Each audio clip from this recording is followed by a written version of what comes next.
ಹಣಕಾಸನ್ನು ನಿಭಾಯಿಸಿದ್ದೀನಿ.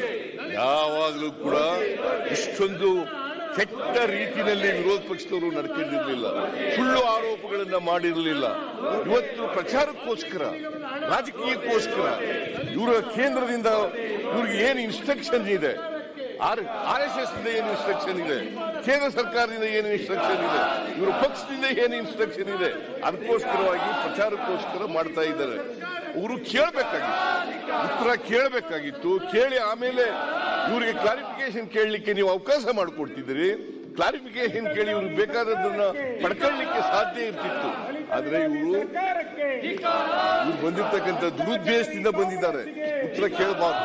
ನಾವು ಇವರು 7 ಗಂಟೆ ಚಿಲ್ಲರೆ ಮಾತಾಡಿದಾಗ ನಾವು ಎಲ್ಲ ಸಹನೆಯಿಂದ ಕೇಳಿದ್ದೀವಿ. ನಾನು ಒಮ್ಮೆ ಮಾತ್ರ ಎದ್ದು ನಿಂತದ್ದು, ಅಶೋಕ್ ಅವರು ಲೀಡರ್ ಆಫ್ ದಿ ಅಪೋಸಿಷನ್ ಅವರು ಎದ್ದು ನಿಂತಾಗ, ಅವರು ಮಾತನಾಡುವಾಗ ಒಮ್ಮೆಲೂ ಕೂಡ ನಾವು ಮಾತಾಡಲಿಲ್ಲ. ನಮ್ಮ ಪಕ್ಷದ ಯಾರೂ ಕೂಡ ಮಾತಾಡಲಿಲ್ಲ. ಅವರೆಲ್ಲರೂ ಕೇಳಿದ್ದಾರೆ. ನಮ್ದು ಹೇಳೋದು ಕೇಳಬೇಕಲ್ಲ. ಪ್ರಜಾಪ್ರಭುತ್ವದ ವ್ಯವಸ್ಥೆಯಲ್ಲಿ ಈ ತರ ವಿರೋಧ ಪಕ್ಷದವರು ನಡ್ಕೊಂಡಿರ್ತಕ್ಕಂಥದ್ದು ಇದು ಪ್ರಜಾಪ್ರಭುತ್ವದ ಕಗ್ಗೊಲೆ, ಪ್ರಜಾಪ್ರಭುತ್ವದ ಕಗ್ಗೊಲೆ, ಸಂಸದೀಯ ವ್ಯವಸ್ಥೆಯ ಕಗ್ಗೊಲೆ, ಸಂಸದೀಯ ವ್ಯವಸ್ಥೆಯ ಕಗ್ಗೊಲೆ.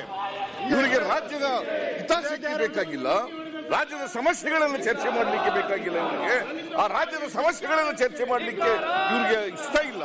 ಇವತ್ತು ಪ್ರವಾಹ ಬಂದಾಗ, ಪ್ರವಾಹದ ಬಗ್ಗೆ ಚರ್ಚೆ ಮಾಡುವಾಗ ಯಾರ ಒಬ್ಬ ಸದಸ್ಯರು ಇವರು ನಗಾಡ್ಕೊಂಡು ಗೇಲಿ ಮಾಡ್ಕೊಂಡು ನಾವು ಅದಕ್ಕೋಸ್ಕರ ಪ್ರವಾಹ ಬಂದಿರ್ತಕ್ಕಂಥ ಸಂದರ್ಭದಲ್ಲಿ ಇದನ್ನು ಚರ್ಚೆ ಮಾಡಬೇಕು ಅಂತೇಳಿ ನಾನು ಉತ್ತರ ಕೊಡೋದನ್ನು ಕೂಡ ನಿಲ್ಲಿಸಿ ಅವರಿಗೆ ಅವಕಾಶವನ್ನು ತಾವು ಮಾಡಿಕೊಟ್ಟಿದ್ದೀವಿ. ನಾವು ಕೂಡ ಉತ್ತರ ಕೊಟ್ಟಿದ್ದೀವಿ, ಸಮರ್ಪಕವಾದಂತಹ ಉತ್ತರ ಕೊಟ್ಟಿದ್ದೀವಿ. ಮಾನ್ಯ ಸದಸ್ಯರುಗಳು ಎಲ್ಲರೂ ಕೂಡ ಅವರ ಜಿಲ್ಲೆಗಳಲ್ಲಿ ಆಗಿರ್ತಕ್ಕಂಥ ಪ್ರವಾಹದ ಬಗ್ಗೆ, ಹಾನಿಯಾಗಿರೋದ್ರ ಬಗ್ಗೆ, ಮಳೆ ಎಷ್ಟಾಗಿರೋದ್ರ ಬಗ್ಗೆ, ಮಳೆಯಿಂದ ಮನೆಗಳ ಹಾನಿಯಾಗಿರೋದ್ರ ಬಗ್ಗೆ, ರಸ್ತೆಗಳ ಹಾನಿಯಾಗಿರೋ ಬಗ್ಗೆ, ವಿದ್ಯುತ್ ಶಕ್ತಿ ಕಂಬಗಳ ಹಾಳಾಗಿರೋದ್ರ ಬಗ್ಗೆ, ವಿದ್ಯುತ್ ಶಕ್ತಿ ಇಪ್ಪತ್ತಕ್ಕೆ ಹಾನಿಯಿಂದ ಆಗಿರ್ತಕ್ಕಂಥ ತೊಂದರೆಗಳ ಬಗ್ಗೆ, ಎಲ್ಲ ವಿಚಾರಗಳ ಬಗ್ಗೆ, ಬೆಳೆ ಹಾನಿಯಾಗಿರೋದ್ರ ಬಗ್ಗೆ, ಎಲ್ಲ ವಿಚಾರಗಳ ಬಗ್ಗೆ ಕೂಡ ಪ್ರಸ್ತಾಪ ಮಾಡಿದ್ದಾರೆ. ನೀವು ಅವಕಾಶ ಮಾಡಿಕೊಟ್ಟಿರ್ತಕ್ಕಂಥದ್ದು ಸ್ವಾಗತಾರ್ಹವಾದಂತಹ ವಿಚಾರ. ಯಾಕಂದ್ರೆ ಇವ್ರಿಗೆ, ಬಿಜೆಪಿಯವರಿಗೆ ಈ ರಾಜ್ಯದ ಹಿತ ಕಾಪಾಡಬೇಕು, ರಾಜ್ಯದ ಜನರ ಸಮಸ್ಯೆಗಳ ಬಗ್ಗೆ ಚರ್ಚೆ ಮಾಡಬೇಕು. ಅವರಿಗೆ ಆಸಕ್ತಿ ಇಲ್ಲ. ರಾಜಕೀಯ ಮಾಡಬೇಕು, ಪ್ರಚಾರ ಮಾಡಬೇಕು. ಮಾನ್ಯ ಅಧ್ಯಕ್ಷರೇ, ಇವ್ರ ಕಾಲದೆಲ್ಲ ಹೇಳ್ತೀನಿ. ಈಗ ನಾನು ಇವ್ರ ಕಾಲದಲ್ಲಿ ಏನೇನಾಯ್ತು, ಇವ್ರ ಮೇಲೆ ಯಾವ್ಯಾವ ಎಂಕ್ವೈರಿಗಳು ನಡೀತಾ ಇದ್ದಾವೆ, ಎಷ್ಟು ಎಂಕ್ವೈರಿಗಳು ನಡೀತಾ ಇದ್ದಾವೆ ಅಂತಕ್ಕಂಥದ್ದನ್ನೆಲ್ಲ ಹೇಳ್ತೀನಿ. ಅದರಿಂದ ನಾನು ಓರಲ್ ಉತ್ತರವನ್ನ ಕೊಡೋದಿಲ್ಲ. ಅದಕ್ಕೋಸ್ಕರ ಲಿಖಿತವಾದಂತ ಉತ್ತರವನ್ನ ನಾನು ಓದಲಿಕ್ಕೆ ತಾವು ಅವಕಾಶ ಮಾಡಿಕೊಡ್ಬೇಕು. ಇದು ರೆಕಾರ್ಡ್ಗೂ ಕೂಡ ಹೋಗ್ಬೇಕು. ಯಾಕಂತಂದ್ರೆ ಅವರು ಸುಳ್ಳು ಆರೋಪವನ್ನ ಮಾಡಿದ್ದಾರೆ. ನಾವು ಯಾವತ್ತೂ ಕೂಡ ವಾಲ್ಮೀಕಿ ಅಭಿವೃದ್ಧಿ ನಿಗಮದಲ್ಲಿ ಡಿಸ್ಅಪ್ರೂವೇಷನ್ ಆಗಿಲ್ಲ ಅಂತ ಹೇಳಿಲ್ಲ. ಯಾರನ್ನು ರಕ್ಷಣೆ ಮಾಡಲ್ಲ. ನ್ಯಾಯಯುತವಾಗಿ ತನಿಖೆ ಮಾಡಿಸ್ತಾ ಇದ್ದೀವಿ. SIT ಮಾಡಿದ್ದೀವಿ.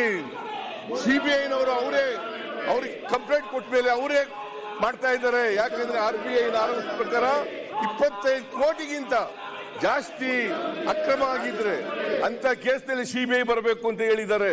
ಅವರು ಬ್ಯಾಂಕ್ ಅವ್ರ ಕೈ ಕೆಳಗಡೆ ಬರೋದ್ರಿಂದ, ಕೇಂದ್ರ ಸರ್ಕಾರದ ಕೈ ಕೆಳಗಡೆ ಬರೋದ್ರಿಂದ CBI ಇವತ್ತು ಎಂಟರ್ ಆಗಿದೆ. ಜೊತೆಗೆ ಇಡಿ ಕೂಡ ಮಾಡ್ತಾ ಇದೆ. ಇಡಿ ಹಿಂದೆ ಯಾವ ಹಗರಣಗಳಲ್ಲೂ ಕೂಡ ಬಂದಿರಲಿಲ್ಲ. ಇವತ್ತು ಇಡಿ ಇದಕ್ಕಿದ್ದಾಲೆ ಅವರೇ ಸುವೋಮೋಟೋ ಎಂಟ್ರಿ ಆಗಿ ಇವತ್ತವರಿಗೆ ನಮ್ಮ ಪೊನ್ನಣ್ಣವರು ಮಾತಾಡಿದ್ರು. ಈಗ ನಿನ್ನೆ ಮಾತಾಡಿದ್ರು.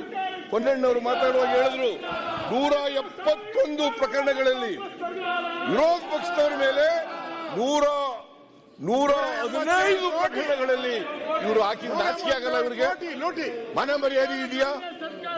ಇದು ಪ್ರಜಾಪ್ರಭುತ್ವನ? ಇದು ಸಂವಿಧಾನ ಹೇಳಿದೆಯಾ? ಸಂಸದೀಯ ವ್ಯವಸ್ಥೆ ಇದೆಯಾ? ಇವರಿಗೆ ಸಂವಿಧಾನದ ಬಗ್ಗೆ ಗೌರವ ಇಲ್ಲ, ಪ್ರಜಾಪ್ರಭುತ್ವದ ಮೇಲೆ ಗೌರವ ಇಲ್ಲ, ಸಂಸದೀಯ ವ್ಯವಸ್ಥೆ ಬಗ್ಗೆ ಗೌರವ ಇಲ್ಲ. ಅದರಂತೆ ನಡ್ಕೊಳ್ಳಲ್ಲ ಇವರು. ಬಾಯಿ ಬಂದಾಗಿ ಬೇಜವಾಬ್ದಾರಿತನದಿಂದ ಮಾತಾಡ್ತಾರೆ ಇವರು. ಬೇಜವಾಬ್ದಾರಿತನ. ಇವರು ಯಾವತ್ತೂ ಕೂಡ ಪರಿಶಿಷ್ಟ ಜಾತಿ ಪರಿಶಿಷ್ಟ ವರ್ಗಗಳು ಅವ್ರು ಯಾವತ್ತೂ ವಿರುದ್ಧವಾಗಿರ್ತಕ್ಕಂಥವ್ರು. ಇವರು ಅವ್ರಿಗೆ ವಿರುದ್ಧವಾಗಿರ್ತಕ್ಕಂಥವ್ರು.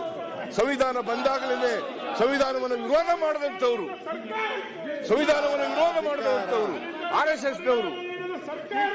ಇವರು ನಮಗೆ ಪಾಠ ಹೇಳ್ಕೊಡ್ತಾರೆ ಸಾಯೋಕ್ಕೆ. ಇವತ್ತು ಪರಿಶಿಷ್ಟ ಜಾತಿ ಪರಿಶಿಷ್ಟ ವರ್ಗದವರಿಗೆ ಅವ್ರ ಹಿತ ಕಾಪಾಡಲಿಕ್ಕೆ ನಾವು ಮಾಡಿರ್ತಕ್ಕಂಥ ಕಾನೂನು ರಾಜೀನಾಮೆ ಕೊಡಿ. ಈ ದೇಶದಲ್ಲಿ ಅಥವಾ ಕರ್ನಾಟಕದ ಇತಿಹಾಸದಲ್ಲಿ ಯಾರು ಮಾಡಿರಲಿಲ್ಲ, ನಾವು ಮಾಡಿದ್ದೀವಿ. ನಾನು ಈಗಾಗಲೇ ಅದನ್ನು ಪ್ರಸ್ತಾಪ ಮಾಡಿದ್ದೀನಿ.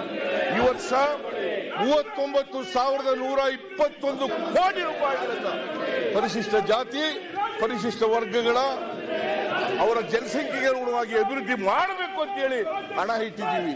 ಮಾನ್ಯ ಅಧ್ಯಕ್ಷರೇ, ನಮ್ಮ ಮೇಲೆ ನಮಗೆ ಇವರು ಯಾವತ್ತೂ ಕೂಡ ದಲಿತರ ವಿರೋಧಿಗಳು. ಇವರು ದಲಿತರ ವಿರೋಧಿಗಳು. ಇವರು ಪರಿಶಿಷ್ಟ ಜಾತಿ ಪರಿಶಿಷ್ಟ ವರ್ಗದವರು, ಅಲ್ಪಸಂಖ್ಯಾತರು, ಹಿಂದುಳಿದವರು ಅವರ ಸಾಮಾಜಿಕ ನ್ಯಾಯಕ್ಕೆ ವಿರುದ್ಧವಾಗಿರ್ತಕ್ಕಂಥ ಇವರು ನಮಗೆ ಪಾಠ ಹೇಳ್ಕೊಡ್ತಾರ. ಸಾಮಾಜಿಕ ನ್ಯಾಯದ ಬಗ್ಗೆ ಪಾಠ ಹೇಳ್ಕೊಡ್ತಾರ. ಬಿಜೆಪಿಯವರು ಯಾವತ್ತೂ ಕೂಡ ಸಾಮಾಜಿಕ ನ್ಯಾಯದ ಪರವಾಗಿರ್ತಕ್ಕಂಥವರಲ್ಲ. ಸಂವಿಧಾನದ ಬಗ್ಗೆ ಗೌರವ ಇಲ್ಲ, ಪ್ರಜಾಪ್ರಭುತ್ವದ ಬಗ್ಗೆ ಗೌರವ ಇಲ್ಲ, ಜನರ ಹಿತಾಸಕ್ತಿ ಕಾಪಾಡೋದ್ರಲ್ಲಿ ಇವರು ಸಂಪೂರ್ಣ ಸೋತಿದ್ದಾರೆ. ಕೇಂದ್ರದಲ್ಲಿ 10 ವರ್ಷ ಆಯ್ತು. 10 ವರ್ಷದಿಂದ ನಾವು ಕರ್ನಾಟಕದಲ್ಲಿ ಮಾಡಿರ್ತಕ್ಕಂಥ SCP TSP ಕಾಯ್ದೆ ಮಾಡಿ ಹೇಳಿದ್ರೆ ಮಾಡಕ್ಕಾಗಿಲ್ಲ. ಇವ್ರ ಕೈದಲ್ಲಿ ಇವತ್ತವರೆಗೆ ಮಾಡಿಲ್ಲ. ಬಿಜೆಪಿ ಅಧಿಕಾರದಲ್ಲಿರ್ತಕ್ಕಂಥ ಸರ್ಕಾರ ರಾಜ್ಯಗಳಲ್ಲಿ ಮಾಡಿಲ್ಲ, ಎಲ್ಲೂ ಮಾಡಿಲ್ಲ. ಏನ್ರಿ ಮುನಿಯಪ್ಪನವರೇ, ಮಾಡಿದಾರ? ಅಂಬೇಡ್ಕರ್ ಅನ್ನ ಸೋಲಿಸಿದ ಎಲ್ಲೂ ಮಾಡಿಲ್ಲ. ಸರ್ಕಾರಕ್ಕೆ ಇವರಿಗೆ ಯಾರಿಗೋಸ್ಕರ ಮಾಡಿರೋದು SCP TSP ಕಾಯ್ದೆ? ಸರ್ಕಾರಕ್ಕೆ ಪರಿಶಿಷ್ಟ ಜಾತಿ ಪರಿಶಿಷ್ಟ ವರ್ಗದವರ ಅವರಿಗೆ ಅಭಿವೃದ್ಧಿ ಹಣದಲ್ಲಿ ಅವರ ಜನಸಂಖ್ಯೆಯ ಅನುಗುಣವಾಗಿ ಖರ್ಚು ಮಾಡಬೇಕು ಅಂತ ಮಾಡಿರ್ತಕ್ಕಂಥದ್ದು. ಇವರು ನಮಗೆ ಪಾಠ ಹೇಳ್ಕೊಡ್ತಾರ. ಇವ್ರಿಗೆ ಯಾವತ್ತಾದ್ರೂ ಕೂಡ ಪರಿಶಿಷ್ಟ ಜಾತಿ ಪರಿಶಿಷ್ಟ ವರ್ಗದವ್ರ ಬಗ್ಗೆ, ಇವ್ರಿಗೆ ಹಿಂದುಳಿದವ್ರ ಬಗ್ಗೆ, ಅಲ್ಪಸಂಖ್ಯಾತರ ಬಗ್ಗೆ ಕಾಳಜಿ ಇದೆಯಾ? ಅದಕ್ಕೋಸ್ಕರ ಮಾನ್ಯ ಅಧ್ಯಕ್ಷರೇ, ನಾನು ನಿಮ್ಮಲ್ಲಿ ಮನವಿ ಮಾಡೋದು ಇಷ್ಟೇನೆ. ನಾನು ಸಂಪೂರ್ಣ ಇವರ ಉತ್ತರ ಕೇಳಲಿಕ್ಕೆ ಇವರು ಅಡ್ಡಿಪಡಿಸ್ತಕ್ಕಂಥ ಪ್ರಯತ್ನವನ್ನು ಮಾಡ್ತಾ ಇದ್ದಾರೆ. ಅದಕ್ಕೋಸ್ಕರ ರಿಟರ್ನ್ ಸ್ಪೀಚ್ ಅನ್ನ ಓದ್ಬಿಡ್ತೀನಿ. ನನಗೆ ಅವಕಾಶ ಮಾಡಿಕೊಡ್ಬೇಕು. ರೆಕಾರ್ಡ್ ಕೂಡ ಮಾನ್ಯ ಅಧ್ಯಕ್ಷರೇ, ಕರ್ನಾಟಕ ಮಹರ್ಷಿ ವಾಲ್ಮೀಕಿ ಪರಿಶಿಷ್ಟ ವರ್ಗಗಳ ಅಭಿವೃದ್ಧಿ ನಿಗಮ ನೇಮಕದ ಹಗರಣ ಕುರಿತ ಮುಂದುವರೆದ ಉತ್ತರವನ್ನು ಸದನದಲ್ಲಿ ಲಿಖಿತ ರೂಪದಲ್ಲಿ ಮಂಡಿಸುತ್ತಿದ್ದೇನೆ. ಬಿಜೆಪಿಯವರ ಹುನ್ನಾರ ಇಷ್ಟೇ. ಒಂದು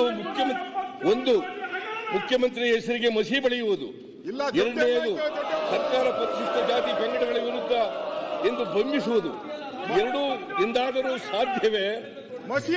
ಇಡೀ ಬಿಜೆಪಿಯ ನಾಯಕತ್ವ ಸಂವಿಧಾನ ಜಾರಿಗೆ ಬಂದ ದಿನದಿಂದಲೂ ಕೂಡ ಸಮಾನಿತ ಸಮುದಾಯಗಳ ಪರಿಶಿಷ್ಟ ಜಾತಿ ಪರಿಶಿಷ್ಟ ಪಂಗಡಗಳ ವಿರುದ್ಧವಾಗಿದೆ. ಮಹಿಳೆಯರ ವಿರುದ್ಧ